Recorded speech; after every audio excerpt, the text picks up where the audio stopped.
오늘은요, 여러분이 그토록 기다렸던 마지막 시간이네요. 그죠? 네. 이 교회의 교리, 이제 마지막 시간입니다. 그래서, 지난주에 신약교회에 명령하신 두 가지 이제 직분과 연관돼서 이제 이 목사의 직분에 대해서 공부를 했고요. 이제 오늘은, 집사의 직분에 대해서 한번, 살펴보고, 그리고 나서 신약교회의 어떤 치리 형태, 이걸 뭐 정치 형태 이렇게 표현할 수 있습니다. 신약교회의 정치 형태, 와 연관돼서 한번 정리하고, 혹시 시간이 더 남는다 그러면 신약교회의 징계와 연관돼서 한번 더 정리해보고, 오늘 이제 이번 교회론 강의를 마치도록 하겠습니다. 그리고 이제 쉬셨다가 한 4시부터 이제 시험을 보도록 하겠습니다. 시험은 객관식 10문제하고 주관식 9문제입니다. 주관식이 좀 많아요. 점수가 비율이 높고, 여기서 좀 많이 숙지하셔야 됩니다. 예전처럼 뭐 OX로 다 끝나는 게 아니에요. 하드 트레이닝을 하라고 자꾸 그러셔가지고. 그래서 이제 휴식 시간 동안에 잘 프린트물 가지고 잘 정리하시면 좋을 것 같습니다. 예, 그럼 이제 오늘도 지금 이 공부하는 내용 중에서도 주관식이 다 있습니다. 그래서 좀 잘 들으시면 좋을 것 같습니다. 우선 이제 두 가지 직분 가운데 집사에 대해서 한번 찾아보겠습니다. 우선 빌립보서 1장 1절을 찾겠습니다. 빌립보서 1장 1절.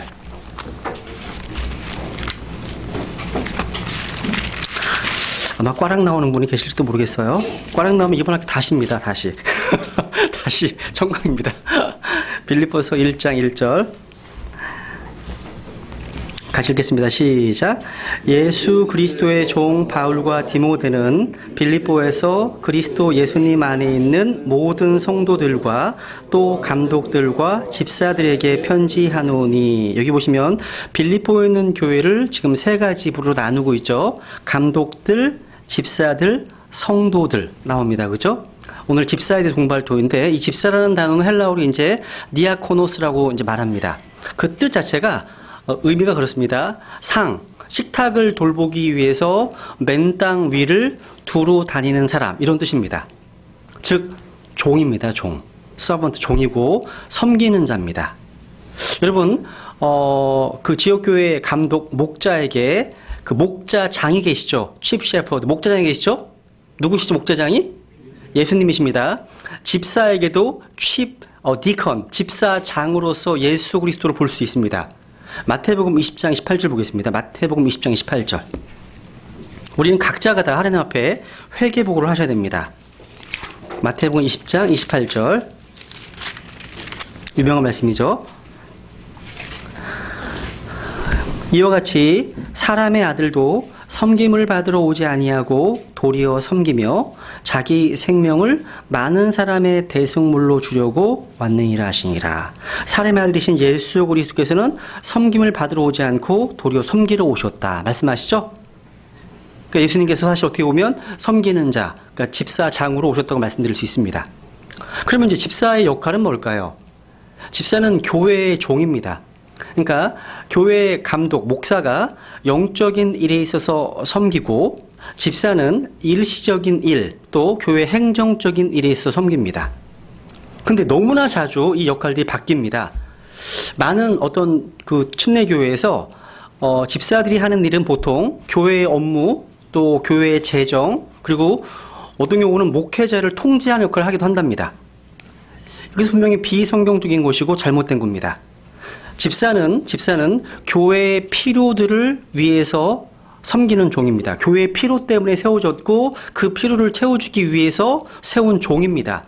그러니까 그 이름이 의미하는 대로 그 목회자의 그 리더십 하에서 섬기는 종이라는 거죠.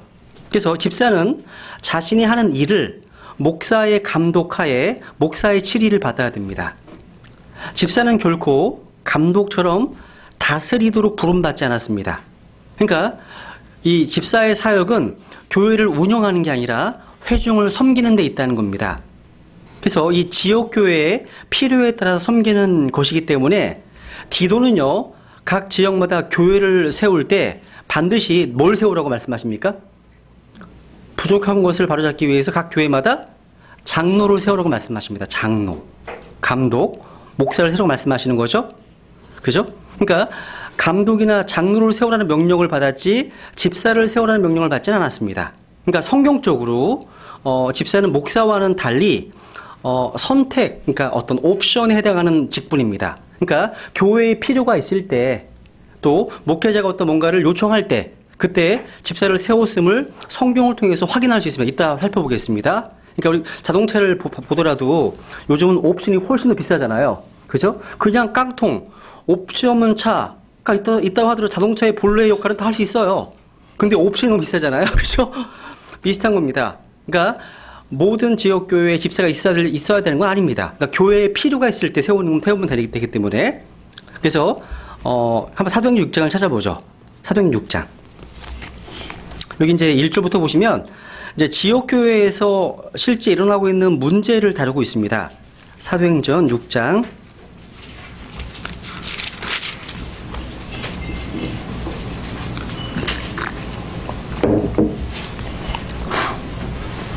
(1절부터) 한번 읽겠습니다. 사도행전 6장 1절.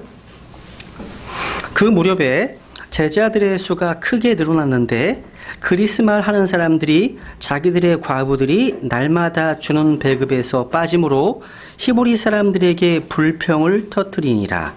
이에 12 사도가 제자들의 무리를 자기들에게 불러 이르되 우리가 하나님의 말씀을 버려두고 상을 섬기는 것은 합당하지 아니하니 그러므로 형제들아 너희는 너희 가운데서 정직하다는 평판이 있고 성령님과 지혜가 충만한 사람 7을 찾아내라. 우리가 이 일을 그들에게 맡기고 오직 우리는 계속해서 기도와 말씀 사역에 전념하리라 하니라. 온 무리가 이 말을 기쁘게 여기고 믿음과 성령님이 충만한 사람 스데반과 빌립과 브로고로와 니가노로와 디몬과 바메나와 안디옥 출신의 유대교 개종자 니골라를 택하여 사도들 앞에 세우니 사도들이 기도하고 그들에게 안수하니라. 하나님의 말씀이 자라나서 예루살렘에서 제자들의 수가 크게 늘어나고 제사장들의 큰 무리도 믿음에 순종하니라. 여기요, 사도행전 6장에 보면 예루살렘 교회에도 문제가 있었습니다. 그러니까 초대교회가 이상적인 교회는 아니에요.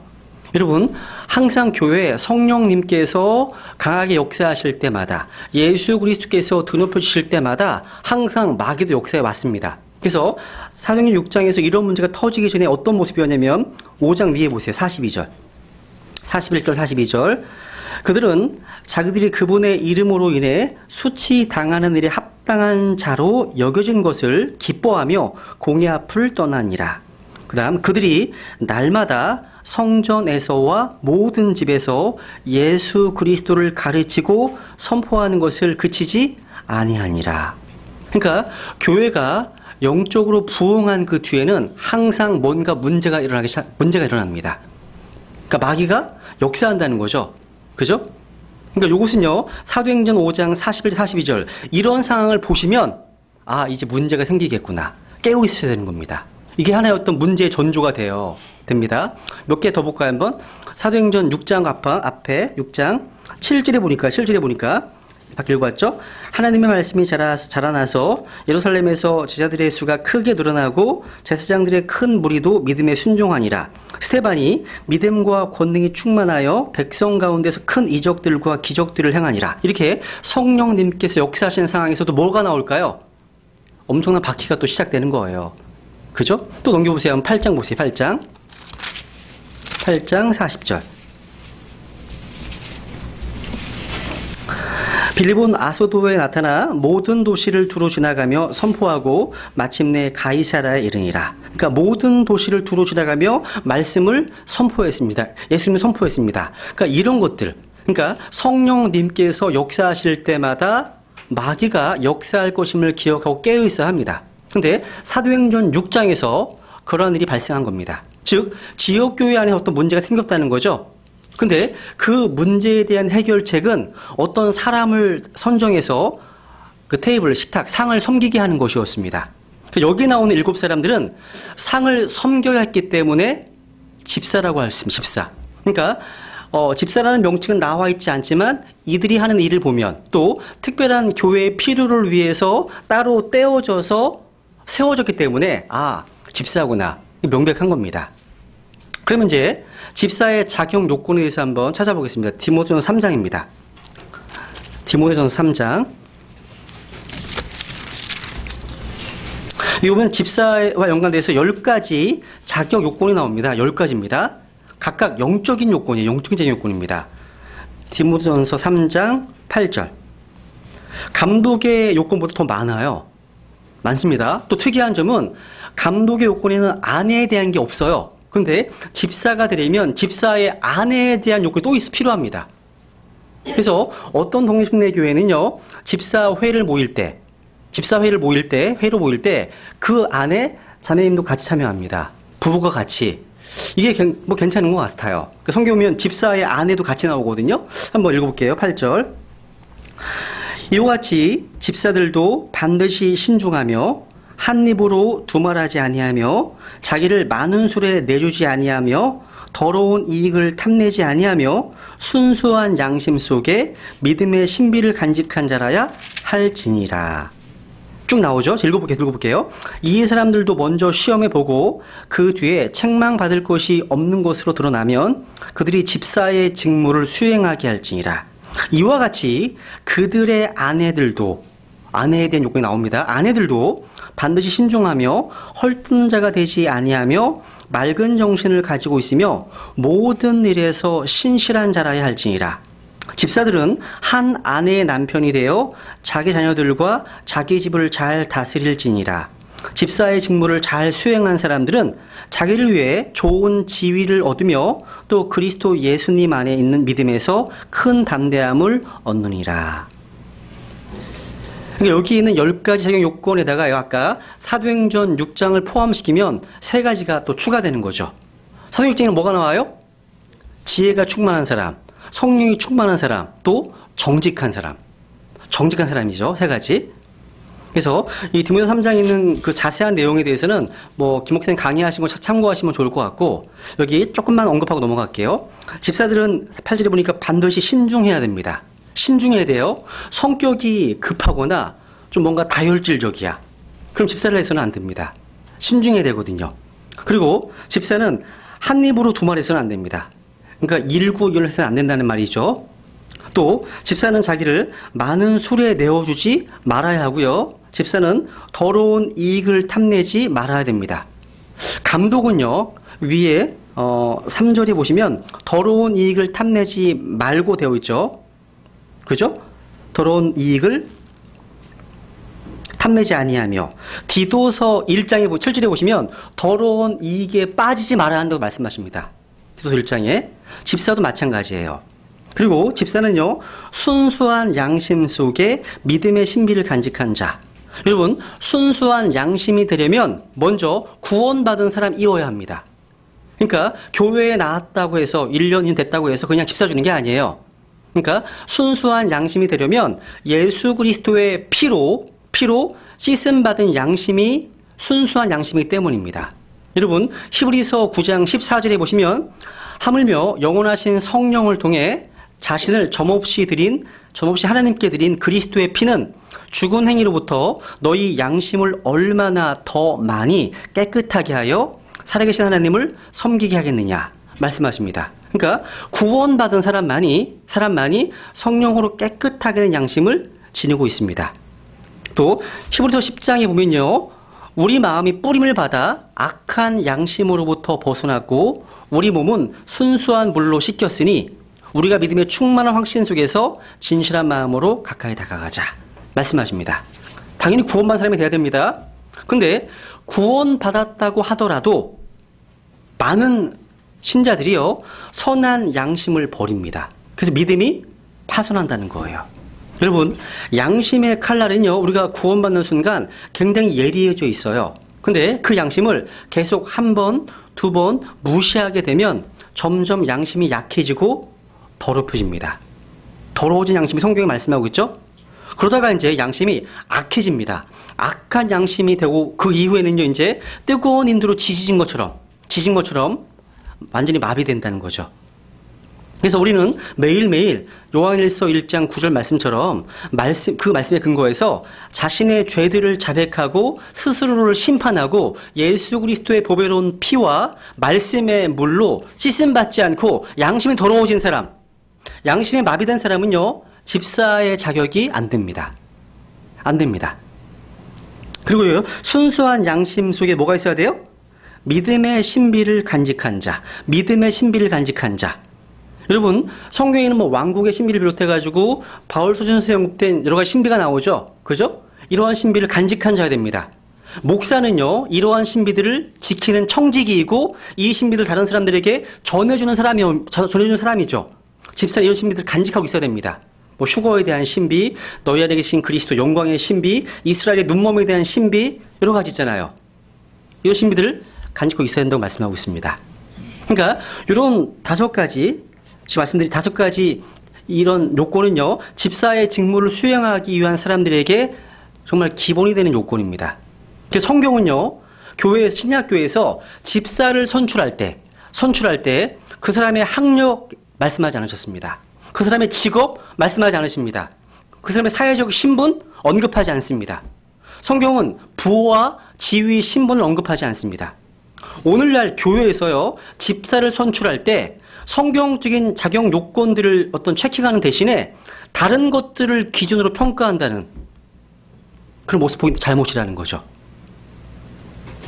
그리고 여러분, 아까 사도들이 집사들을 선정할 때 기준 뭐였다고요? 정직해야 됩니다. 그리고 성령님과 지혜가 충만해야 됩니다. 그러니까 형제들 가운데서 정직하다는 평판 있는 사람, 그리고 성령님과 지혜가 충만한 사람을 찾아야 합니다. 그 예루살렘 교회는 찾아냈습니다. 근데 여기 다시 한번 넘겨보시면 이 집사가 되려면 그 아내에 대한 요건도 나온다는 거죠. 그죠? 그러니까 감독과 달리 여기 11절에 보니까 달리 집사들은 그들의 아내들에 대한 요건도 언급되고 있다는 거죠.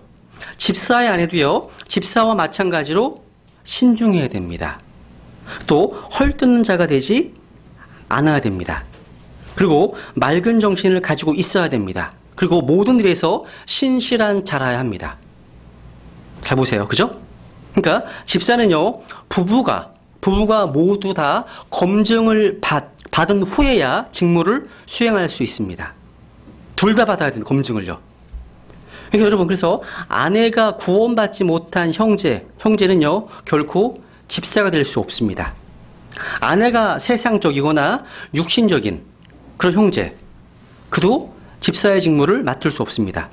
근데 여러분, 이상하게 성경 그 어디에도요, 사도의 아내, 뭐 대언자의 아내, 복음 전도자의 아내, 또 목사의 아내, 이런 규정은 없어요. 안 나와요. 안 나옵니다. 나와 있지 않습니다. 근데 집사의 아내에 대해서는 분명한 규정이 기록되어 있다는 거죠.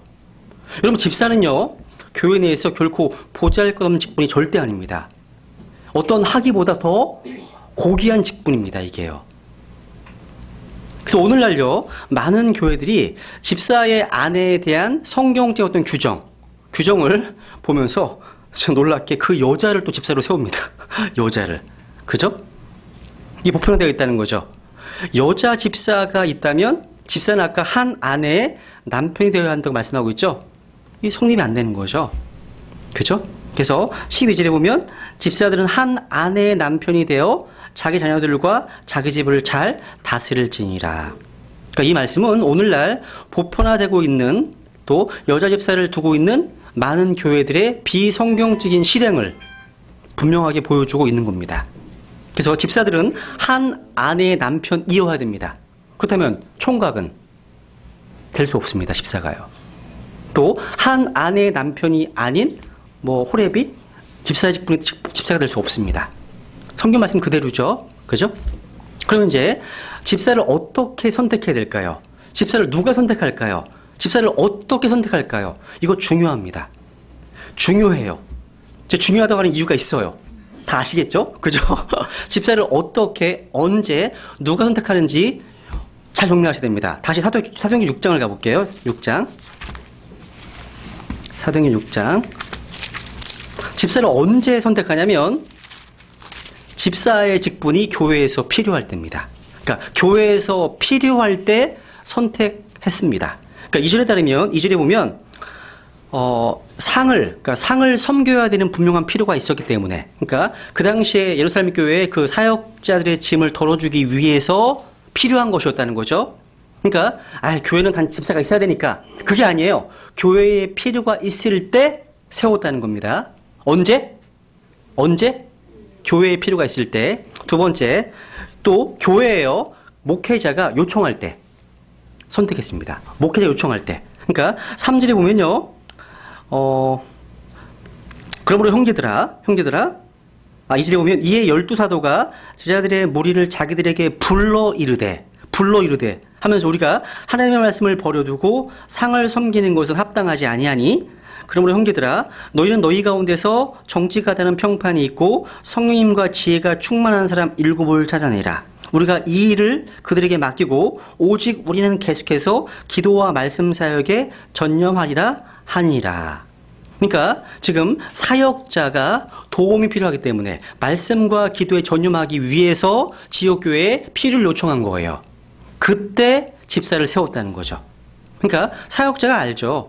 그러니까 이 집사는요, 지역교회의 담임 목사와 함께 교회의 영적 뼈대를 형성하는 사람입니다. 그래서 기도와 신방을 도울 수 있고 가난한 사람을 섬길 수 있고요, 교회 건물을 깨끗이 유지하고 또 목회자를 돕는 자입니다. 그래서 사도행전 6장에서 예루살렘 교회의 12사도들은 집사를 세워서 말씀과 교리에 전념했고 또 그들의 어떤 가르침과 설교를 기도로 기름 붓는 데 전념했습니다.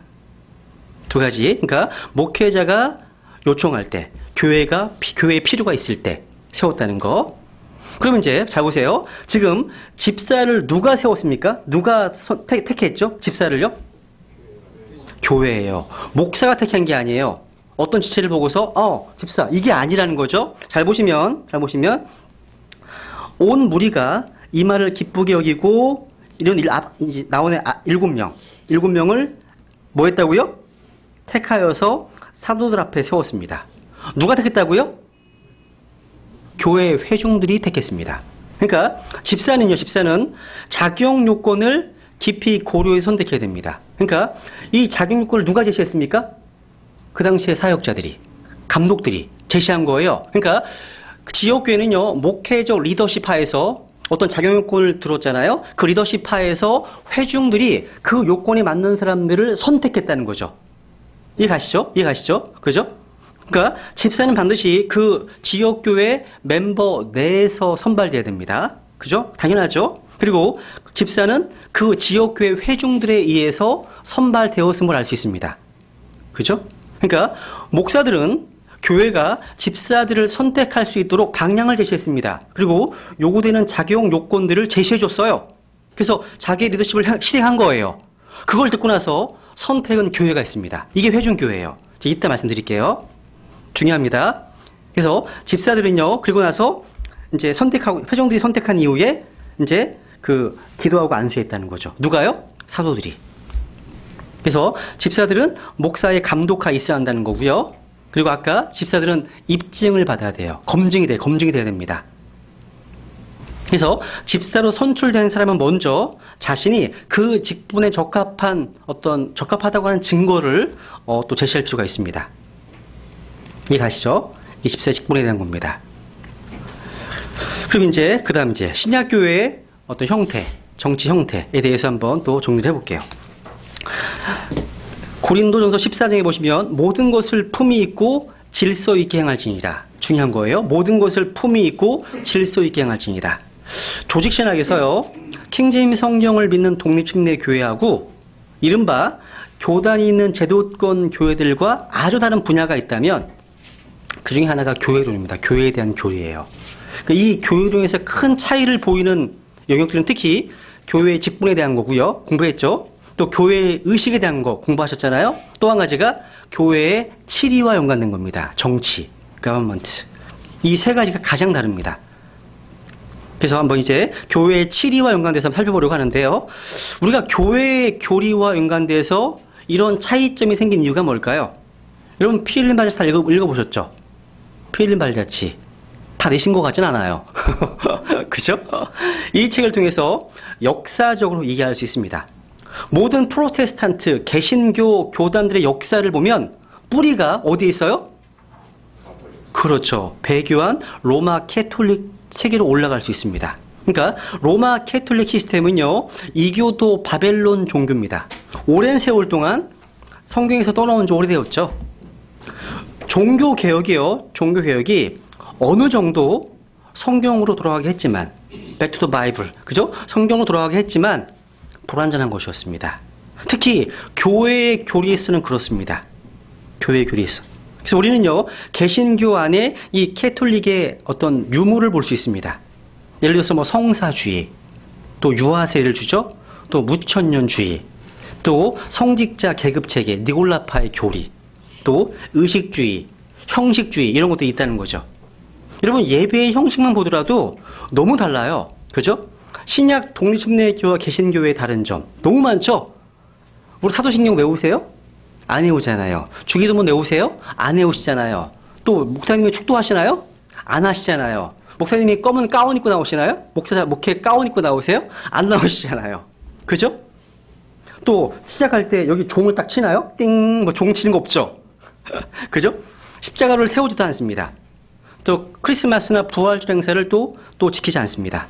왜 그럴까요? 뿌리가 다르기 때문입니다. 뿌리가 다르기 때문에. 이제 아마도 이제 11월 말쯤 되면요, 많은 교회들이 추수감사절을 지킬 겁니다. 그죠? 아, 지난달에 벌써? 지났구나. 그러니까 추수감사를 지키는 사람들은요, 추수한 것을 하나님께 드리는데 이게 뭐가 잘못되었냐고 이렇게 반문할지도 모르겠습니다. 근데 여러분, 이 추수감사절은 아메리칸 컬처예요. 그러니까 미국인들에게만 해당되는 절기라는 겁니다. 그러니까 미국인들의 선조였던 이 102명의 이 청교도들이요, 영국 성공의 비성경적인 종교 행위에 반기를 들었습니다. 그래서 AD 1620년경 메이플라워 배를 타고서 영국의 사우샘프턴을 떠나서 신대륙 미국으로 이제 건너왔죠. 지금의 이제 매사추세츠 주 플리마우스에 도착한 그 사람들은요, 집을 짓기 전에 먼저 교회를 지었습니다. 교회당을 지었습니다. 그들이 이 사실을 되게 자랑스러워해요.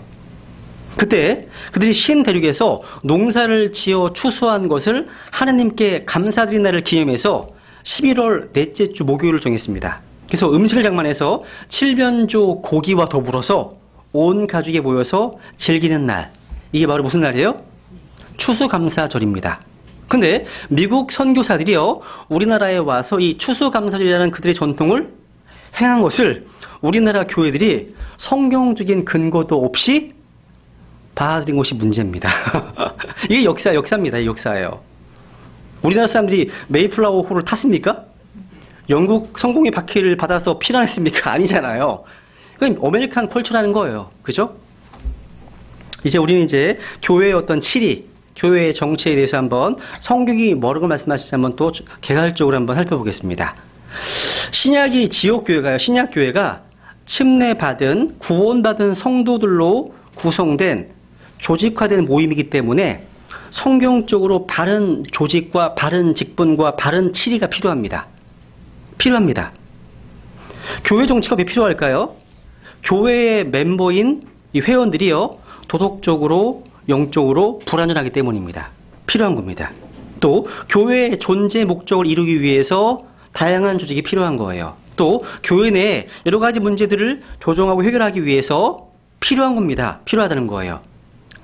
무교회주의자들 비롯해서 어떤 분들은요, 외형적인 교회의 어떤 조직, 정치 이런 것들은 반드시 부패한다. 그래서 이것은 기독교 정책과는 반대되는 결과를 낳을 것이다 주장합니다. 그러니까 그들은요, 교회 정치 조직은 필요하지 않다, 오히려 죄악된 것이다라고 주장합니다. 그러니까 심지어 교회의 직분과 의식, 심지어 교회 예배 형식만 다 포기해버렸습니다. 그러면 그분들 이렇게 얘기를 합니다. 성령님의 내적인 빛만을 주장하고 이런 공적인 예배에서 각 사람이 자기 속에서 역사하시는 성령님의 인도하심에 순종할 뿐이라고 주장합니다. 그래서 모든 형식과 질서를 다 파괴시켰어요. 예배 형식이 없어요. 그냥 그때마다 내적인 어떤 인도하심에 따라 순종한다는 거예요. 이 폼이 없으면 알맹이도 다 파괴되는 거 아세요? 다 필요합니다. 형식도요. 근데 여러분, 우리가 믿고 실행하는 모든 문제에 있어서 최종 권위로 주어진 이 성경은요, 교회의 직분, 또 교회의 질서, 교회의 어떤 치리를 부정하지 않습니다. 오히려 인정하고 있다는 거죠. 그러니까 성경에는 교회 안에 목사의 직분이 있고 또 필요에 따라서 집사들을 선출했습니다. 뿐만 아니라 디모데는요, 장로의 회에서 안수를 받았습니다. 확인해 볼게요. 디모데전서 4장을 볼게요. 디모데전서 4장. 저기 뒤에 히터 좀 꺼주실래요? 히터 좀. 여기 제가 열을 막 받네요. 다 위로 올라와요. 예. 디모데전서 4장 14절.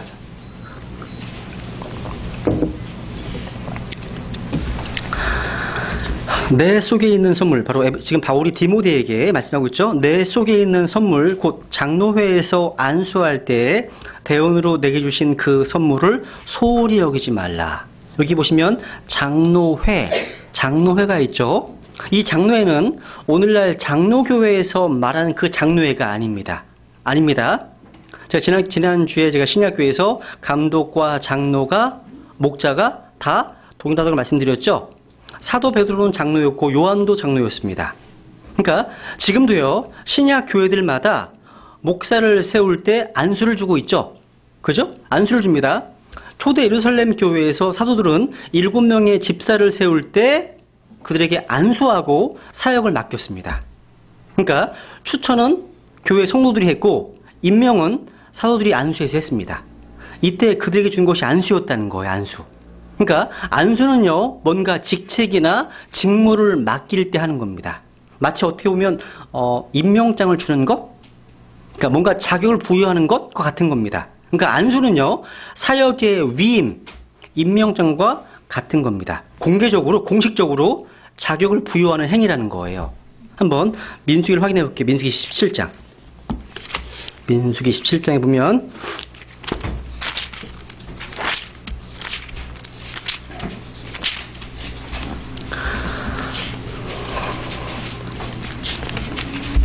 민수기 17장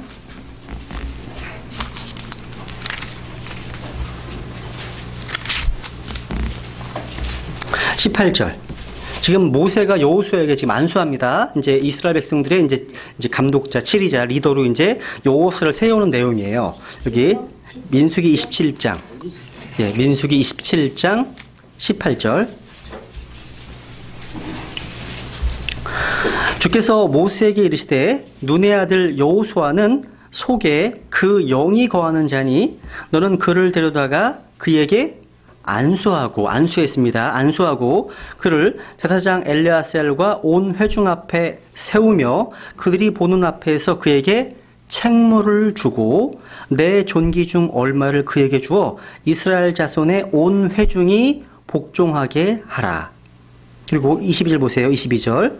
모세가 주께서 자기에게 명령하신 대로 행하여 여호수아를 데려다가 제사장 엘레아셀과 온 회중 앞에 세우고 그 다음 그에게 안수하며 그에게 책무를 주었으니 주께서 모세의 손으로 명령하신 것과 같았더라 말씀하십니다.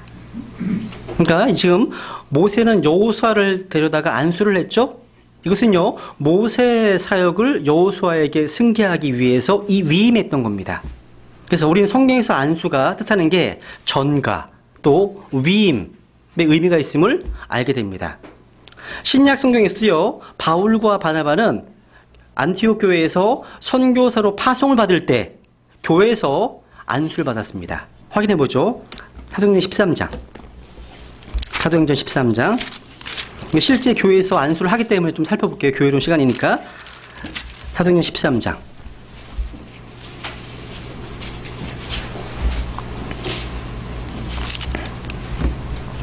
1절. 이제 안디옥에 있던 교회에 어떤 대언자들과 교사들이 있었으니 곧 바나바와 니게르라 하는 시므온과 구레네의 루기오와 사분영주 헤롯과 함께 양육받은 마나엔과 사울이더라. 그들이 주를 섬기며 금식할 때 성령께서 이르시되 내가 바나바와 사울을 불러서 시킬 일을 위해 그들을 내게로 구별하라 하시니 성령님께서 누군가를 부르시죠. 교회 내에서. 근데 부르시는 대상이 그들이 주를 섬기며 금식할 때요. 뭔가 하고 있을 때 부르시는, 놀고 있을 때 부르시는 게 아니에요. 그죠? 뭔가 하고 있을 때죠? 3절. 그들이 금식하며 기도하고 그들에게 안수한 뒤 그들을 보내니라. 그죠? 그러니까 바울에게 안수를 주고 파송한 교회는 예루살렘 교회가 아니라 어디 교회였습니까? 안티옥 교회였습니다. 안티옥 교회. 당시 이 안티옥 교회는 성령님의 지시를 받아서 이 둘을요, 바울과 바나바를 따로 구별해서 금식하고 기도해서 그들에게 안수했습니다. 그리고 선교지로 파송했다는 거죠. 그러니까 신약 성경에서도 이 안수가 어떤 직무나 직책의 위임, 임명을 나타낸다는 것, 잘 정리하시면 좋겠습니다. 이렇듯이요, 성경은요, 교회의 조직, 직분을 세우는 거, 어떤 치리에 대해서 부인하지 않는다는 거예요. 그래서 한번 정리해 볼게요. 첫 번째 보세요. 교회의 정치 활동에 대해서 비성경적인 행태들이 되게 많이 있습니다. 그러니까 일반적으로 세 가지의 교회 정치 형태가 있습니다. 하나는 독재 정치입니다. 이것은 한 사람이 다스리는 거예요. 그 다음에 과두 정치가 있어요. 이게 말을 만든 거예요. 그 신학자들이. 과두 정치가 있는 뭐냐면 소수의 엘리트 그룹들이 다스리는 거예요. 교회를. 그리고 이제 나머지 민주정치가 있습니다. 이건 바로 많은 사람들이 회중들이 다스리는 민주정치가 있습니다. 자세히 할 필요는 없고요. 그냥 개념만 파악하시면 돼요. 독재 정치는 뭐예요? 그러니까 쉽게 말해서 다른 나라의 어떤 독재자가, 교황이 남의 나라의 교회들을 관장하고 운영하는 교회 형태입니다. 이해가시죠? 이 체계는 누가 해당할까요? 로마 캐톨릭 체계가 여기 해당합니다. 교황은요, 스스로 그리스도의 대리자입니다. 9억 명이 넘는 카톨릭 교도들을 실제 다스립니다. 다스려요. 그 아래에 뭐 추기경, 대주교, 주교, 신교, 부조교, 부재, 사부재 이런 계급이 있다는 거예요. 계급이 있습니다. 그러니까 제일 아래는 누가 있을까요? 그냥 좌석에 앉아있는 신도밖에 없어요. 그냥 기도하고 돈을 지불하고 시키는 대로 행하는 사람들밖에 없습니다. 그 다음에 나오는 게 이제 과두정치입니다. 과두정치. 여기는 뭐 되게 다양해요. 사실은 과두정치에도요, 뭐 귀족 과두정치가 있고, 감독제 과두정치, 무슨 추기경 과두정치, 장로회 과두정치, 무슨 절충, 되게 많아요. 근데 포인트가 뭐냐면 소수의 엘리트 그룹들이 교회를 치리하는 거예요. 그러니까 그리스 종교 같다면 교회는 대주교라고 불리는, 메트로폴리탄이라고 대주교, 이 대주교라고 불리는 어떤 한 계층의 주교들이 다스리는 거죠. 어떤 사람들이요. 감독제 과두정치는요, 어떤 감독들이 다스리는 거예요. 장로교에서는요, 장로들이 다스리는 거죠. 추기경 과두정치는 추기경 다스리는 겁니다. 그죠? 이런 거예요. 그러니까 요약하면 그런 거예요. 뭐냐면 일단의 감독들이 지역교회를 운영하는 교회 형태가 감독교회이고, 또 안수받은 장로들이 지역교회를 운영하는 형태가 또 장로교회예요. 이런 거예요. 그러니까 어려운 게 아닙니다. 근데 이런 것들 너무 신경 쓸 필요 없어요. 성경교 다 틀리기 때문에. 그럼 이제 성경에서 말씀하시는 어떤 모습은 회중교회입니다. 신약기는 회중교회예요. 회중교회. 그래서 교회 정치는 회중적인 체계입니다. 그래서 목회적 리더십 하에서 교회 회중들이 교회를 치리하는 그 회중교회가 신약 성경에서 보여지는 교회 정치의 모습입니다.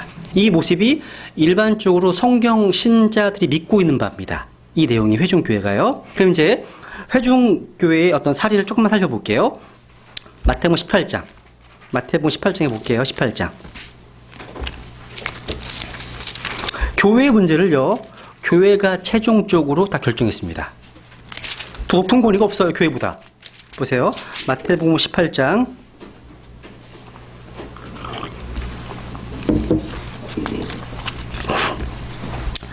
15절 보면, 또한 만일 내 형제가 내가 범법하거든, 개인적으로 가고 또 복수의 사람을 데리고 가고, 17절. 만일 그가 그들의 말 듣기를 무시하거든 교회에 그것을 말하되, 그가 교회의 말 듣기를 무시하거든 너는 그를 이교도나 세리같이 여기라. 교회가 최종적으로 결정합니다. 이 성경 기록은요, 교회의 문제에 있어서 그것을 노예도 아니고 당회도 아니고 뭐 총회도 아니에요. 어디에 말하라고요? 교회에 말하라. 교회에 말하다 말씀하고 있죠. 두 번째, 사도행전 1장에 보면요, 가룟 유다를 대신할 감독을 세우는데 누가 세웠습니까? 선택했습니까? 감독을요? 예루살렘 교회가 세웠습니다. 감독을요. 또 방금 봤던 집사를 누가 선택했습니까? 안티옥 교회가 선택했습니다. 또 선교사들을 누가 선택해서 보냈습니까? 안티옥 교회가 파송했습니다. 어떤 선교위원회도 관여하지 않았습니다. 교회가 파송했어요. 교회가 세웠습니다. 교회가 선택했다는 겁니다. 또 심지어 교회의 성도를 징계할 때요.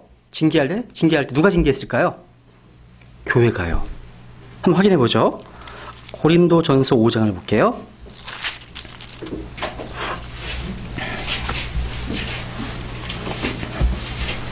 이제 음행의 죄를 지은 채를 징계할 때요. 징계할 때 사도 바울이 징계할 수 없었습니다. 27일요. 왜? 고린도 교회 멤버가 아니었기 때문에. 조언은 주었어요. 또 판단을 했습니다. 근데 실제 누가 징계했습니까? 고린도 교회가 징계했습니다. 그래서 1절에 보면 너희 가운데 음행이 있다는 말이 공공연히 알려졌는데 얘기하죠? 하시면서 그 뒤에 보세요. 바울이 얘기합니다. 3절 내가 진실로 몸으로는 떠나 있으나 영으로는 함께 있어서 마치 거기 있는 것 같이 이런 일을 그렇게 행한 자에 관한 이미 뭐 했습니까? 판단하되. 지금 바울은 음행의 죄를 지은 죄를 판단했습니다. 그리고 교회 징계에 대해 조언을 했습니다. 근데 징계는 누가 한지 아세요? 4절 우리 주 예수 그리스도의 이름으로 그 다음 너희가 같이 모일 때 내 영도 함께 있어 우리 주 예수 그리스도의 권능으로 그런 자를 사탄에게 넘겨줘. 얘기하죠? 그러니까 교회의 징계의 권능은 너희가 같이 모일 때 교회에게 있습니다. 같이 모일 때 징계를 실행했다는 거예요. 그죠? 그럼 이제 한번 좀 더 깊이 들어가 볼게요. 근데 이 회중 교회에도요, 성경적인 제한 사항들이 있습니다. 그러니까 회중 정치가 성경적이지만 불완전합니다. 또 누구도 통제할 수 없는 상황이 될 수 있어요. 그러니까 회중 교회의 가장 큰 문제는 교회의 모든 권한이 이 회중들에게만 있을 때, 그러니까 회중의 결정에만 의존하게 되면 하나님의 말씀의 권위를 무시하거나 부정한 지경까지 이를 수 있습니다. 회중들이 선택하니까 다. 또 하나의 문제가 뭐냐면, 회중 또 한 문제가 뭐냐면 예수 그리스도께서 교회의 머리가 되지 못할 수도 있습니다. 그러니까 회중들의 영적 상태에 따라서. 이게 가세요 무슨 얘기인지? 그래서 교회는 어떠한 법이나 규칙을 만들 수 없습니다. 다만 그리스도의 법을 집행할 따름이에요. 그러니까 교회는요, 몸된 교회로서 머리 대신 그리스도께서 세우신 그 법을 다만 행정적으로만 집행할 수 있을 뿐이라는 거예요. 그러니까 신약 성경에서 예를 들어서 교회 직분을 위해서 사람들을 선택하는 문제에 있어서 잘 연구해 보면 회중들이 실제로 그 사람들을 선택했지만 거기에는 어떠한 사람들을 선택해야 하는지에 대한 목회자의 리더십이 있었음을 알게 됩니다. 이게 가슴 무엇인지? 그러니까 목회자가 자격 요건을 말씀드리잖아요. 그죠? 그 리더십 하에서 회중들이 선택했다는 겁니다. 그래서 여러분, 사도행전 1장 가볼게요. 더 확인해 볼게요. 사도행전 1장 가볼게요. 1장. 이제 가룟유다를 대신할 사도를 선택하는 겁니다. 이제 감독을 세우는 거예요. 선택하는 겁니다. 선택할 때 21절, 22절. 사도행전 1장 21절, 22절. 지금 베드로가요, 예루살렘 교회의 어떤 목자로서 이렇게 얘기를 하는 거예요, 지금. 그러므로 주 예수님께서 요한의 침례로부터 시작하여 우리를 떠나 들려 올라가신 바로 그날까지 우리 가운데서 드나드시던 모든 때에 우리와 함께 다니는 이 사람들 중에서 반드시 하나를 임명하여 우리와 함께 그분의 부활을 증언할 증인이 되게 하여야 하리라 하매. 이 보시면 지금 가룟유다를 대신할 사도로서 감독직을 취할 수 있는 사람의 자격 요건들을 지금 제시하고 있습니다. 그러니까 베드로는요, 어떤 사람을 지명한 게 아니에요. 직접 어떤 사람을 지명한 게 아니라 그 자격 요건을 제시했습니다. 그래서 누구를 선택해야 되는지를 지금 보여준 거예요. 이것이 목회적 리더십이라는 거예요. 그죠? 그래서 교회가요, 23절에 보니까 그들이 둘을 지명하니 교회가 둘을 지명했다는 거예요. 그죠? 그래서 거기에 지금 베드로가 선포했던 자격 요건에 맞는 사람이 둘이었음을 보여주는 거예요. 그 이름이 지금 교회에 제시된 겁니다. 또 요셉과 마띠아가 둘이 나온 거예요. 그래서 그리고 뭐 했습니까? 이제 기도했습니다. 24절에 기도했죠? 그러니까 기도 몸이었다는 거죠. 기도를 통해서 하나님의 뜻을 구했다는 겁니다. 그리고 이제 26절에 보니까 제비를 뽑았습니다. 그래서 일반적으로 모든 대부분의 신약 교회는요, 문제를 결정할 때 순수한 민주주의라는 거예요. 다수결을 하나님의 뜻으로 받아들인다는 겁니다. 다수결을요. 그걸 거부하잖아요. 교회의 징계의 사유에 해당합니다. 교회에서 대다수의 뜻에 의해서 결정됐는데 누군가 소수가 그걸 거부해. 이거는 교회의 징계 사유예요. 하나님을 망치는 거기 때문에. 이따 기회 되면 말씀드릴게요. 다시 또 볼게요. 사도행전 6장도 가볼게요. 6장. 6장도 아까 봤던 건데요. 보시면 여기서 보면 6장에 보면 6장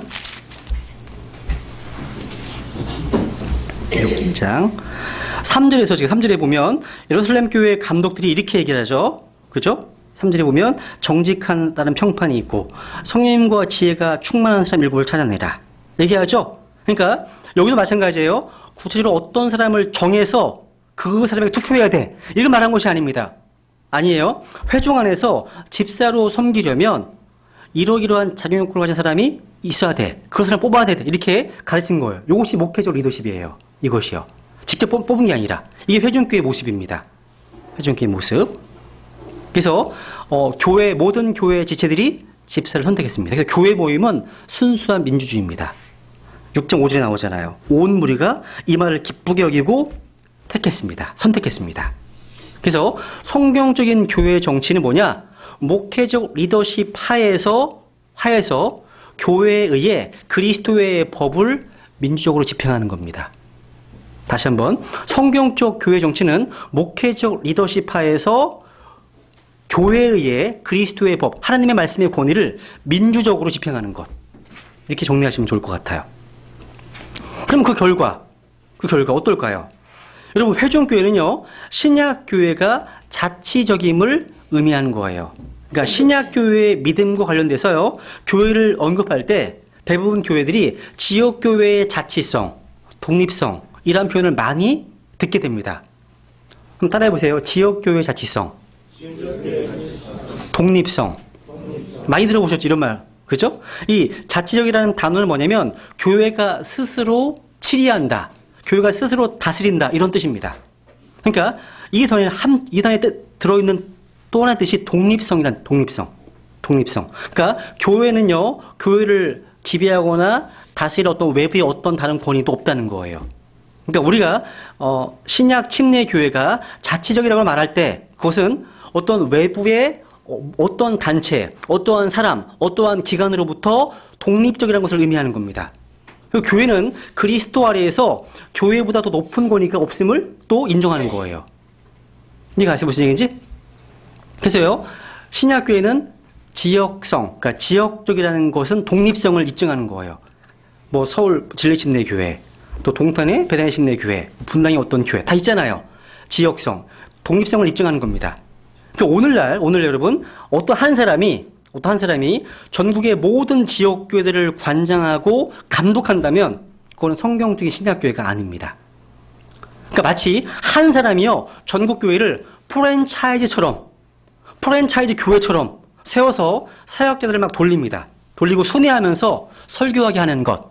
그래서 자기 마음에 안 드는 목사들을 시골로 보내기도 하는 것, 이런 거 등등. 좀 많이 들었거든요. 이것은 신약교회가 아닙니다.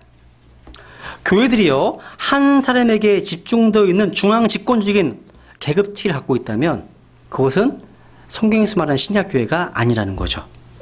그런 중앙 집권적인 시스템의 최고봉이 어디예요? 캐톨릭입니다. 캐톨릭이라는 거예요.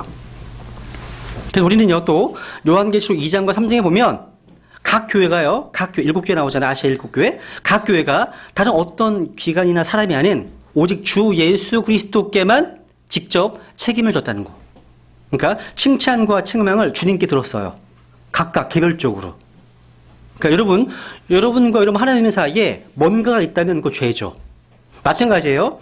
교회와 교회의 머리 대신 예수 그리스도 사이에 뭐가 있다면 그거 죄입니다. 그게 죄예요. 그래서 교회는요, 교회의 머리 대신 예수 그리스도께만 책임이 있습니다. 그러니까 진리침례교회, 베다니침례교회 다 각각 하나님께 책임이 있다는, 각각이요. 독립적인 거라는 거예요. 각자 주님께 책망과 칭찬을 들었다는 거죠. 또 사도행전 15장 보세요. 사도행전 15장에 보면 이 당시에 이제 율법주의, 또 갈라디아주의라고 하는 거짓 교리가 들어왔습니다. 그때 안티옥 교회와 예루살렘 교회의 대표자들 사이에서 회의가 열렸죠. 그죠? 있었습니다. 근데 하나는 뭐죠? 한번 볼게요. 사도행 15장 19절.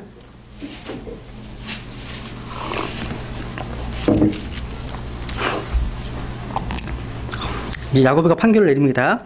그러므로 내 판결은 이러하니 곧 우리가 이방인들 가운데서 하나님께 돌아온 자들을 괴롭게 하지 말고 쭉 얘기합니다. 그러고 나서 이제 23절에 이방인의 편지를 씁니다. 그들이 그들 편에 이렇게 편지를 쓰니라. 사도들과 장로들과 형제들은 안디옥과 시리아와 길리기와에 있는 이방인들에 속한 형제들에게 문안하노라. 우리에게서 나간 어떤 자들이 말들로 너희를 괴롭게 하고 너희 혼을 뒤엎으며 이르기를 너희가 반드시 할례를 받고 율법을 지켜야 한다 하였다는 말을 우리가 들었으나 우리는 그들에게 그런 명령을 준 적이 없으므로 한 마음으로 모여서 우리가 사랑하는 바나바와 바울과 함께 택한 사람들을 너희에게로 보내는 것을 좋게 여겼느니라. 쭉 얘기하면서 29절에 28절 성령님과 우리는 이 필요한 것들 외에 다른 큰 짐을 너희에게 지우지 아니하는 것을 좋게 여겼나니 곧 우상들에게 바친 음식과 피와 목매어 죽인 것과 음행을 너희가 멀리할지니라. 너희 이것들을 스스로 삼가면 잘하리로다 평안할지어다 하였더라. 이처럼 그들이 떠나서 안디옥에 이르러 무리를 함께 모으고 서신을 전달하니 무리가 그것을 읽고 위안의 말로 인하여 기뻐하더라. 잘 보세요. 예루살렘 교회가 자신들이 내린 결정을 그 사항들을 안티옥 교회에 강요했습니까? 강요한 게 아니에요. 전혀. 그러니까 그들이 했던 건 뭐냐면 이방 성도들에게 편지를 써서 알렸을 뿐입니다. 이게 전부예요. 그러니까 각 교회가 자치적이기 때문에 간섭할 수 없고 지배할 수 없기 때문입니다. 이게 아시죠? 무슨 얘기인지? 그럼 여러분, 그러면 독립성의 유익이 어떤 것이 있을까요? 유익. 각 교회가요, 그리스도의 머리 되심을 유지할 수 있습니다. 그러니까 교단이나 어떤 노예와 같은 어떤 인간의 조직도 그 사이에 없기 때문에 예수 그리스도께서만이 각 교회의 머리가 될 수 있습니다.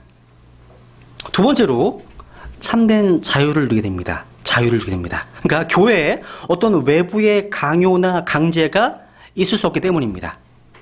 어떤 교회들은요, 헌금을 중앙에 있는 본 교회로 보냅니다. 그것을 다시 아래에 있는 교회들에게 다 배분하는 것을 봤어요.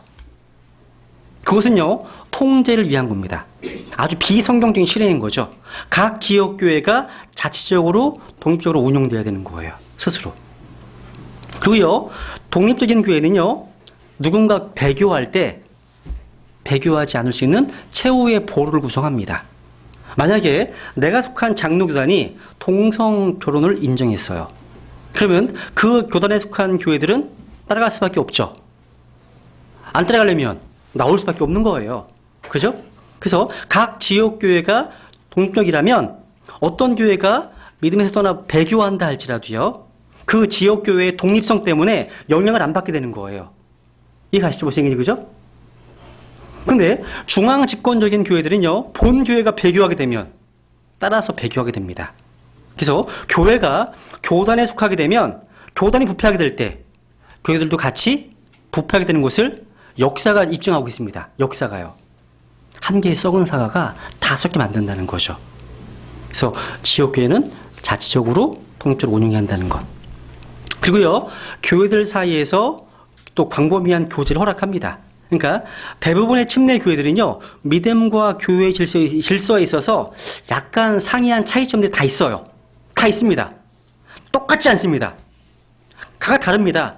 그러니까 독립적이라는 것은 뭐냐면 한 교회가요, 다른 교회와 편안하게 교제할 수 있게 해줘요. 왜냐하면 서로 영향을 끼치지 못하기 때문에 지역 독립적이기 때문에 교제할 수 있는, 편하게 교제할 수 있는 겁니다. 다만 이 독립성에 한계가 있어요. 한계가 있습니다. 그러니까 독립 침례교회가 된다는 것은 놀라운 축복이에요. 근데 제한사항이 있습니다. 뭐예요? 하나님의 말씀, 그리스도의 법. 그러니까 교회는 집행기관이지 입법기관이 아니에요. 그래서 하나님의 말씀에 제한을 받습니다. 또 지상 명령에 순종해야 됩니다. 또 교회는요, 그 나라의 법을 어겨서는 안 됩니다. 한 가지 예외가 있다면 그 나라의 법이 더 높은 법인 하나님의 법을 위반할 때입니다. 여러분, 어제인가요? 어제 뜬 건가? 서울대 총학생회장 김보미 양이라는 사람이 88%의 압도적인 지지로 당선됐어요. 근데 이 김보미 양이 왜 유명하냐면 이 성소수자, 레즈비언이거든요. 그 성소수자거든요. 근데 이 김보미 양이 그래요. 공약을 하는데 자기가 학생회장으로 당선이 되면 새학기가 될 때 항상 교회 전도를 나가나 봐요. 서울대학교 그쪽으로. 근데 전도를 하지 못하게끔 청원경찰과 협의해서 뭐 해나가겠다 이런 공약을 세웠어요. 뭐 기숙사에 들어온 것도 다 막겠다 이런 얘기를 세웠습니다. 그러니까 이런 성소수자, 동성애자가 힘을 얻게 되면 항상 따라오는 게 기독교에 대한 박해예요. 항상. 그게 잘 보여주는 나라가 미국입니다. 미국. 그러니까 오바마. 이게 친동성애적 경향이죠. 반성경적인 정책을 피우고 있잖아요. 하나의 예가 텍사스주입니다. 이 텍사스주에는요, 2010년부터 레즈비언이 시장이에요. 시장에 세 번 연속해서 당선돼 왔어요. 계속해서. 이 텍사스주에서는, 거리 설교자가요, 동성애, 음주, 음행, 이건 죄입니다. 거리 설교하다가 체포가 됩니다. 그리고 최근에요, 시장이요, 텍사스 시장이 추진했던 법안이 뭐냐면 화장실 법안이에요. 그러니까 여자 화장실에 남자도 들어갈 수 있게 해주는 거고 남자 화장실 여자도 들어갈 이런 화장실 법안이거든요. 요것이 무산됐습니다. 시민들에 의해서. 근데 무산된 그 이유를 원인을 기독교 지도자들에게 돌리는 거예요. 그래서 텍사스주에 있는 사역자들한테 설교 원고를 다 검열하기 위해서 보내라는 거예요. 다 보내고 그리고 또 어떤 얘기를 했는지를 다 보내라는 거죠. 이런 일이 벌어지는 거죠, 당연히. 그러니까 이 동성연애자가 어떤 힘을 얻게 되면 항상 정책이 반기독교 정책을 펼 수밖에 없는 것 같습니다. 근데 앞으로 이제 유력한 대선 후보가 반기문 총장, 또 박원순 후보 얘기하잖아요. 박원순 후보는 동성애에 대해서 굉장히 긍정적이거든요. 그러니까 아시아 최초의 동성 결혼 국가가 됐으면 좋겠다, 한국이. 이런 거를 이제 미국의 어떤 일간 잡지에 인터뷰할 때 얘기했던 얘기고. 또 반기문 총장도 똑같습니다.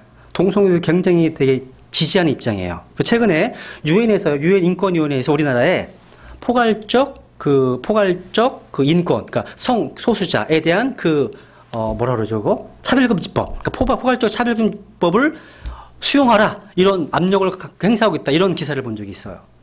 지난주인가 내용이 있습니다. 어쨌거나 이런 그 나라의 법이 이 성경이라고 하는 하나님의 법보다 더 아래에 있어야 한다는 거죠. 아래에 있다는 거죠. 그래서 사도행전 5장에 보면 우리가 사람들보다 하나님께 순종하는 것이 마땅하다 말씀하시는 겁니다. 다만 오해하지 말아야 될 것이 지역교회의 독립성, 지역교회의 자치성을 이야기하면서 이상하게 어떤 분들은 폐쇄성으로 이해하는 경우가 많아요. 폐쇄성이 아니에요. 서로 교제하고 조언도 구할 수 있고요. 밀접 통치를 했습니다. 그 신뢰가 여러 가지 나와요. 그러니까 우선 사도행전 18장 가볼게요. 사례를 한번. 사도행전 18장.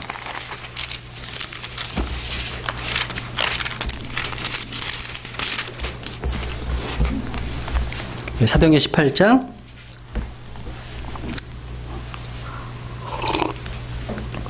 27절.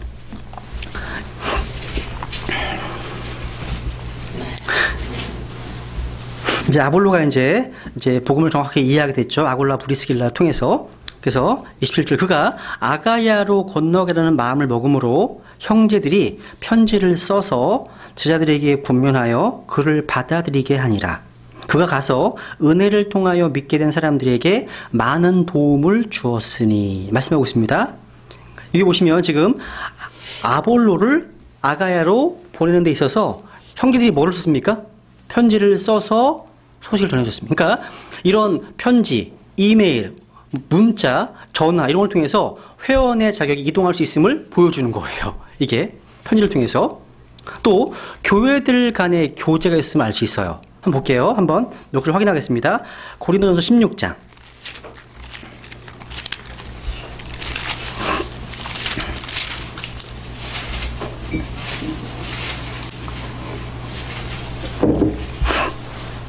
16장 1절.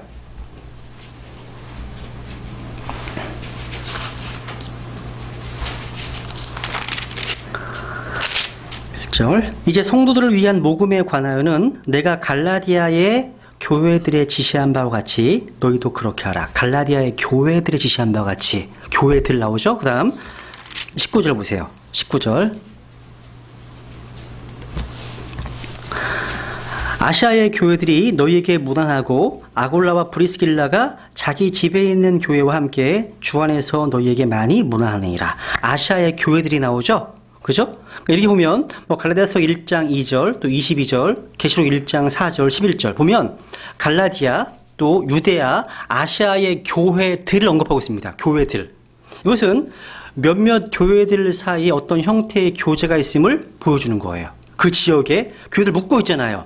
그러니까 이 교회들은 아마 그들 사이에서도 공통된 뭔가 띠가 있었을 겁니다. 믿음, 공통된 믿음, 서로 교제했다는 거예요. 그리고요, 사도행전 13장에 보면요, 사도 바울이 안티옥 교회에 의해 여러 지명으로 파송을 받았죠? 근데 바울이 세웠던 교회들은 또 바울을 지정적으로 도와주었습니다. 근데 한번 확인해 볼게요. 고린도후서 8장. 교회가 서로 연결되어 있다는 거예요. 고린도후서 8장 1절.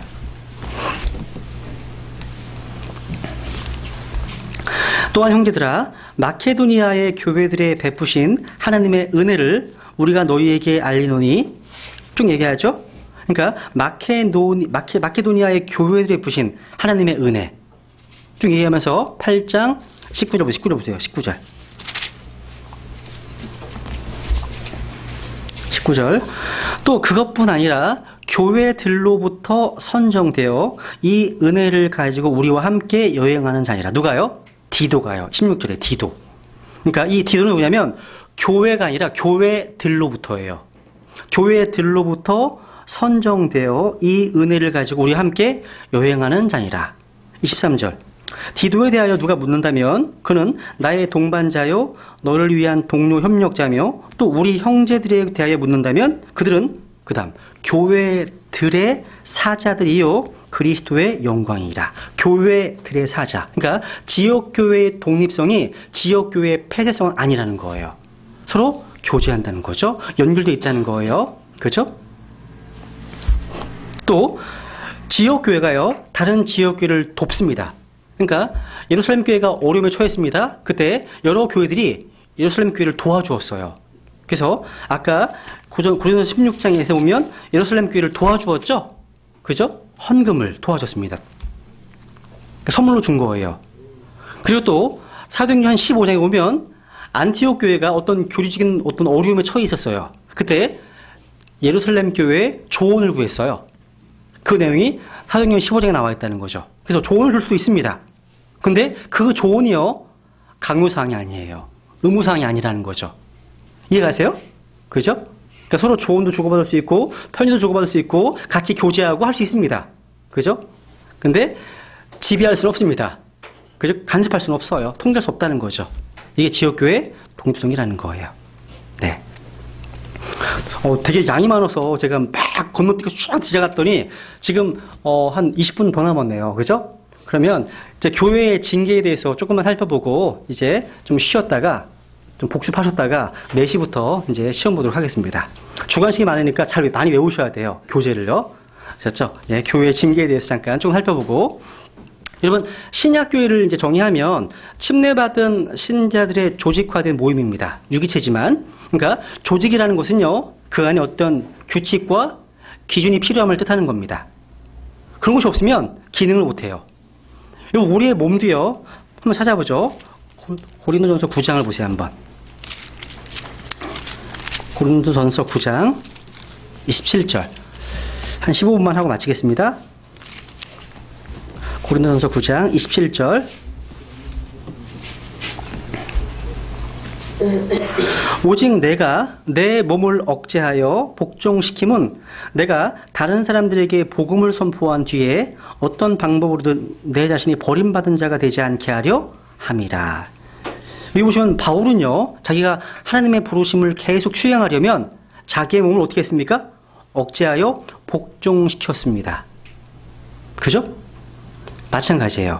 교회의 징계, 교회 훈련, 교회 징계는요, 이 몸된 교회가 주님을 위해서 쓰임받기 위해서 필요한 거예요. 그러니까 그리스도의 보에 복종케 하기 위해서 하는 행위가 징계입니다. 교회의 징계 행위입니다. 그러니까 이 성경적인 교회의 징계는요, 지속적인 과정입니다. 그러니까 교회, 그 몸된 교회가 거룩한 믿음 안에 세워져 갈 수 있도록 해주는 겁니다. 징계가요. 이 교회의 징계에 대한 권위는 아까 찾아봤기 때문에 넘어갈게요. 뭐 개인적으로 했다가 복수의 중에 가기도 했고, 그 다음에 교회 말에서 또 치리했죠. 그죠? 교회 징계는요, 두 가지가 있습니다. 두 가지. 하나는 훈련이 있고, 하나는 가지치기가 있습니다.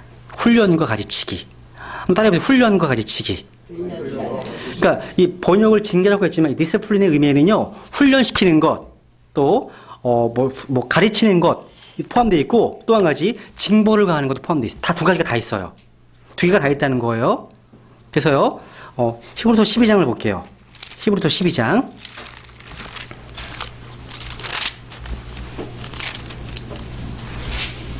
12장 6절. 히브리서 12장 6절.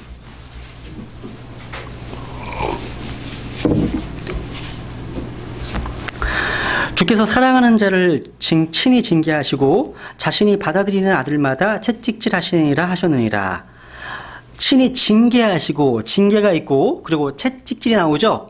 이 징계한다는 말은요, 훈련시키는 것, 지도하는 것, 이런 말을 의미하고 있습니다. 채찍질하는 건 뭐예요? 훨씬 강한 뜻입니다. 그러니까 매로 때리는 거예요. 그러니까 만약 우리가요, 지역교회 안에서 하나님의 말씀을 통해서 배우지 못하면 하나님께서 몽둥이로, 매로 아주 고통스러운 방법으로 배워한다는 거예요. 두 가지. 그래서 징계가 두 가지가 있습니다. 한 가지는 인격 형성의 징계가 있습니다. 이게 뭐냐면 강단에서 설교나 성경 공부나 교제, 또 교회의 여러 가지 사역들을 통해서 지속적으로 훈련하는 이런 징계입니다. 이런 징계예요. 이게 인격 형성의 징계입니다. 여기에는 강단에서 꾸짖기도 합니다. 훈계하기도 합니다. 책망하기도 합니다. 이 하나의 징계예요, 이것이요. 이게 인격 형성의 징계입니다. 그래서 꾸짖고 훈계하고 책망하는 것. 두 줄만 볼게요. 디도서 1장 11절. 디도서 1장 11절, 3장 10절.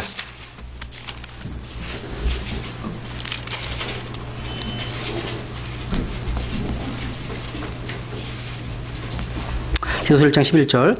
너는 반드시 그들의 입을 막아야 하느니라. 이런 자들은 더러운 이익을 얻으려고 자기들이 마땅히 가르쳐서는 안 될 것들을 가르쳐 가정들을 온통 뒤엎는도다. 쭉 얘기하죠. 하시면서 2장을 가보세요. 2장 15절. 이것들을 말하고 권면하며 모든 권위로 꾸짖고 아무도 너를 업신여기지 못하게 하라. 꾸짖고. 3장 10절. 이단인 자는 한두 번 훈계한 뒤에 거절하라. 꾸짖고 훈계하고 책망하는 것. 이게 인격 형성의 징계입니다. 이게 안 이루어지잖아요? 그때 이제 교정의 징계가 나오는 교정의 징계. 이건 아파요.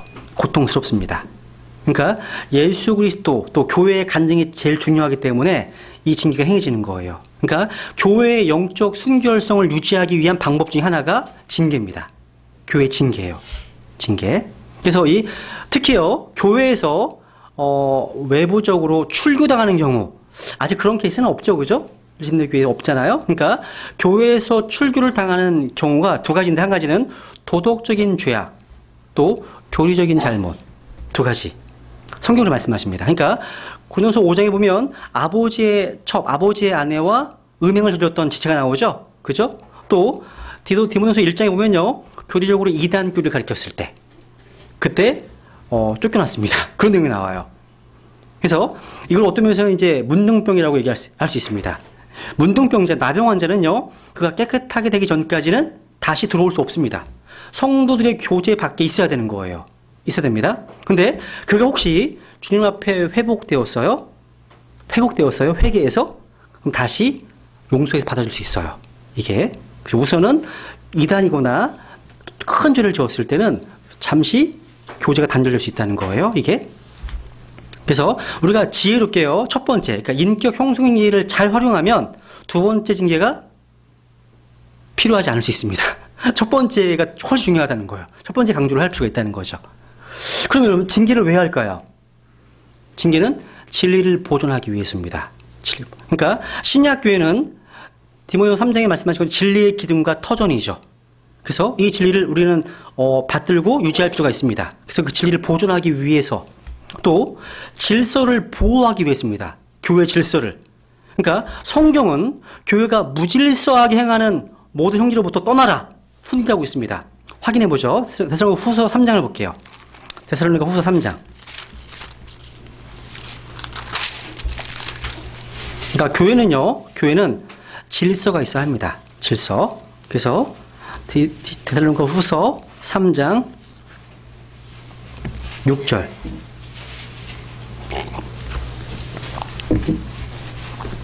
이제 형제들아 우리 주 예수 그리스도의 이름으로 우리가 너희에게 명령하노니 너희는 질서 없이 걷고 우리에게서 받은 전통대로 걷지 아니하는 모든 형제들에게서 떠나라. 떠나랍니다. 질서 없이 걷는 형제들 떠나랍니다. 그러니까 교회의 질서를 위해서 교회의 징계가 필요할 때가 있습니다. 질서를 무너뜨리는 자들이 있으면. 그리고 교회의 순수성을 보존하기 위해서입니다. 그러니까 썩은 사과 하나가요 다 썩게 만듭니다. 부패시킨다는 거죠. 그러니까 좋은 사과들이 많다고 썩은 사과가 좋은 사과가 되는 게 아니에요. 그죠? 분리가 필요한 거예요. 그때는요. 그리고 성령님의 하나됨을 지키기 위해서입니다. 하나됨. 그러니까 교회가 순수하게 온전히 함께 결합되기를 원하시기 때문에 징계가 필요하다는 거고요. 그리고 거룩함을 보존하기 위해서입니다. 그러니까 징계를 적당히 실행하면 죄를 억제하는 결과를 가져옵니다. 거룩한 삶을 살게 하는 수단이 된다는 거죠. 또 한편으로는요, 죄 지은 지체를 보호하기 위해서입니다. 어떤 면에서는요. 그러니까 부모가 자녀에게 징계를, 고통을 가하는 건 왜 그래요? 복수심 때문에 아이가 마땅히 가야 할 길로 갈 수 있도록 하기 위해서. 그 영혼을 지옥에서 건지기 위해서. 그런 마음이 있잖아요. 실제로는 그 성도를 보호하기 위해서입니다. 징계라는 게요. 그러면 이제 교회에 징계가 필요한 사례가 되게 많이 나오는데 첫 번째, 거짓 교리입니다. 거짓 교리. 확인하고 넘어갈게요. 로마서 16장. 로마서 16장 17절.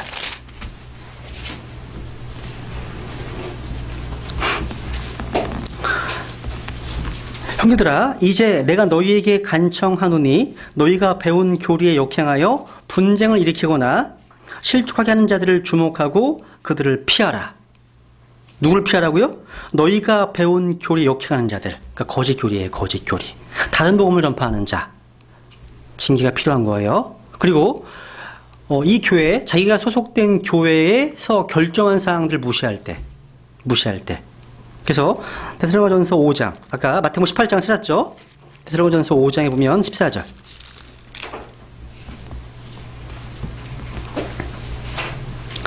형제들아 이제 우리가 너희에게 권면하노니 제멋대로 행하는 자들에게 경고하고 마음이 약한 자들을 위로하며 연약한 자들을 붙들어주고 모든 사람에게 인내하라. 보시면 제멋대로 행하는 자들에게 뭐 하라고요? 경고하라. 이 제멋대로 행한다는 게 뭐냐면 unruly예요. unruly. 그러니까 질서 없이 행하는 거죠. 질서 없이 행하는 겁니다. 그리고 다투기를 좋아하는 어떤 스피릿, 그런 영이 있는 사람도 있어요. 이것도 필요합니다. 분열을 일으키고요. 그래서 뒤에서 또 헐뜯는 거나 험담하는 거 다 필요합니다.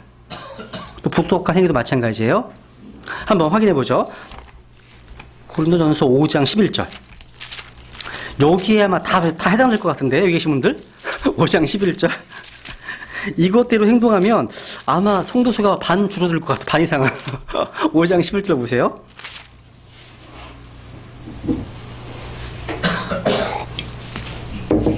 (5장 11절) 그러나 내가 이제 너희에게 쓴 것은 만일 형제라 불리는 어떤 사람이 음행하는 자이거나 탐욕을 부리는 자이거나 우상 숭배자이거나 욕설하는 자이거나 술 취하는 자이거나 강탈하는 자이거든 사귀지도 말고 그런 자와는 함께 먹지도 말게 하려 함이라. 또한 밖에 있는 자들을 판단하는 일이 나와 무슨 상관이 있으리요? 안에 있는 자들은 너희가 판단하지 아니하느냐? 그러나 밖에 있는 자들은 하나님께서 판단하시나니 그러므로 그 사악한 자를 너희 가운데서 내쫓으라. 그러니까 음행하고 탐욕을 부리고 우상 숭배하는 자가 구원받지 못한 죄인이라면 우리는 뭐를 그들한테 뭐를 해야 돼요? 그들에게 복음을 전하고 예수 그리스도를 증거해 주면 되겠죠. 이거 10절에서 충고하는 바울이 충고하는 내용입니다. 근데 구원받은 그리스도인, 그러니까 형제라고 불리는 자가 그렇게 한다면 어떻게 해야 되는 거예요? 그런 자를 선도하기 위해서 사귀어야 되는 걸까요? 아닙니다. 사귀지 말라고 말씀하시는 거예요. 그런 자를 그리스도의 사랑으로 용서하는 마음에서 내버려둬야 될까요? 아닙니다. 밥도 같이 먹지 말랍니다. 제 말이 아니라 성경에서 말씀하신 내용이에요. 그러니까 구원받지 못한 죄인이라면 그리스도를 인도해야 하고 또 그리스도인이면서 이런 악행을 저지르는 사람들 지역교회에서 추방해야 됩니다. 이것이 교회가 지켜야 될 교회의 어떤 규율입니다.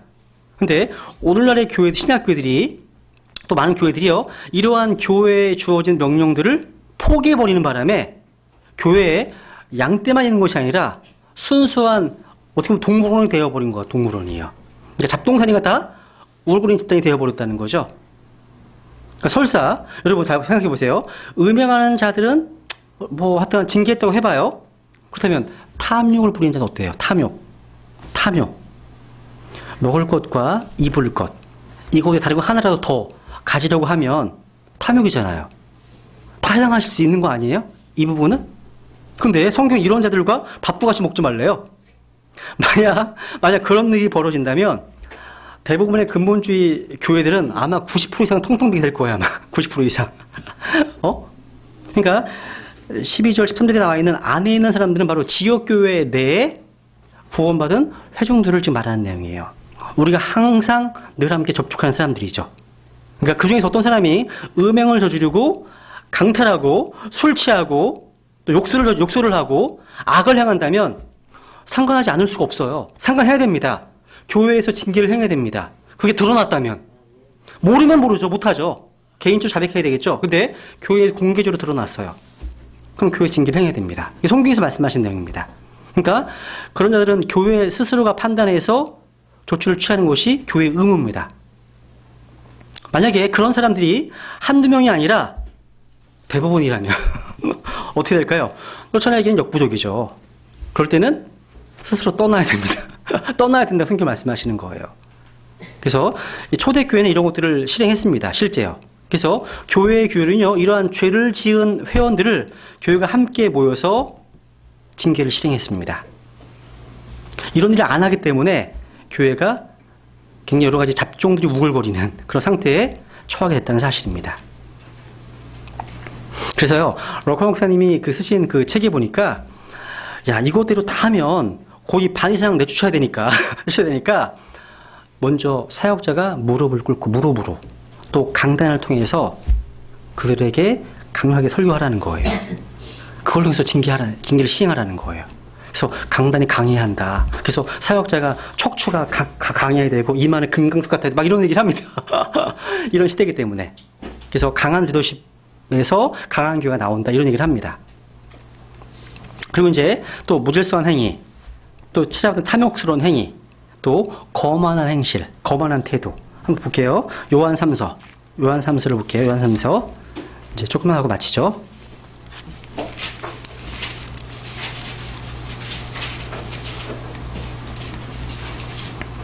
요한 3서 9절. 9절만 확인하고 넘어가죠. 요한 3서 9절 10절. 내가 교회에 썼으나 그들 가운데 으뜸이 되기를 좋아하는 디오드레베가 우리를 받아들이지 아니하니 그러므로 내가 가면 그가 행하는 행위들을 기억하리라. 그가 악한 말들로 우리를 헐뜯고도 그것으로 만족하지 아니하며 자신도 형제들을 받아들이지 아니하고 받아들이고자 하는 자들도 금하여 그들을 교회에서 내쫓는도다. 말씀하고 있죠. 이런 거만한 태도와 처신 행실들. 이것도 징계가 필요한 거예요. 또 고린도전서 6장을 가보면 다른 교회 지체들을요 법정으로 데리고 가는 것. 이것도 교정이 필요합니다. 그러니까 구원받은 성도들과 법정 소송 가운데 있는 것들, 이것도 차라리 불의한 일을 당하라고. 그러니까 교회에서 판단을 못하면 차라리 그냥 교회 그 고난을 당하라고, 손해를 보라고 성경은 말씀하시는 거예요. 이런 것들이 한 교회 징계 사유인데요, 되게 많습니다. 그래서 이런 것들은 교회가 함께 모일 때 우리 주 예수 그리스도의 권능으로, 권위를 가지고 징계를 실행했다는 겁니다. 그래서 성경에 보면 뭐 그들과 떠나라, 그들을 주목하라, 그들을 꾸짖으라, 또 그들을 또 내쫓으라, 이런 말씀 되게 많이 나와요. 이게 다 징계와 연관된 표현들이라는 것들. 그래서요, 하나만 더 찾고 마치죠. 디모데전서 6장. 디모데전서 6장.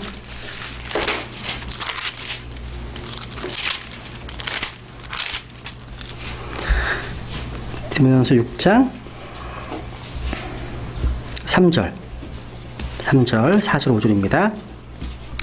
만약 어떤 사람이 다른 식으로 가르치고, 거짓 교리네요. 온전한 말씀들, 곧 우리 주 예수 그리스도의 말씀들과 하나님의 성품에 따른 교리에 동의하지 아니하면 그런 교만합니다. 아무것도 알지 못하고 오히려 논쟁과 말다툼을 좋아하는 자니라. 이로써 시기와 다툼과 욕설과 악한 추측이 생기며 또 마음이 부패하고 진리가 없어 이득이 하나님을 따르는 것이라고 생각하는 사람들의 삐뚤어진 언쟁이 생기나니 너는 그러한 자들로부터 떠나라 말씀하시는 거예요. 그러니까 이런 내쫓으라, 떠나라, 주목하라, 또 뭐 꾸짖으라, 내버리라, 이런 말씀이 성경에 많이 나옵니다. 이런 많은 성경 분류들이요, 종종 신약교회에서 배교한 교회들로부터 분리해야 될 이유로 설명합니다. 대개. 그런데 자 보세요. 신약교회가 언제 그런 배교한 장로교회와 함께 있었습니까? 아니잖아요. 언제 유아세례를 주는 장로교회와 함께 있습니까? 아니에요. 사실 이 모든 구절들은 지금 지역교회라고 하는 무대 안에서 적용돼야 한다는 거예요. 교회 안에서 해당되는 말씀들이라는 거죠. 그래서 이런 교회에서 징계를 할 때에는 겸손한 영을 가지고, 애통한 영을 가지고, 온유의 영을 가지고, 오래 참음의 영을 가지고 실행해야 됩니다. 그런 마음이 필요하다는 거죠. 사랑으로. 네. 여기까지만 할게요, 제가. 여기까지만 하고, 한 30분 정도 남았으니까요. 30분 동안, 잘 정리하셔서, 예, 테스트를 하겠습니다. 이상을 마치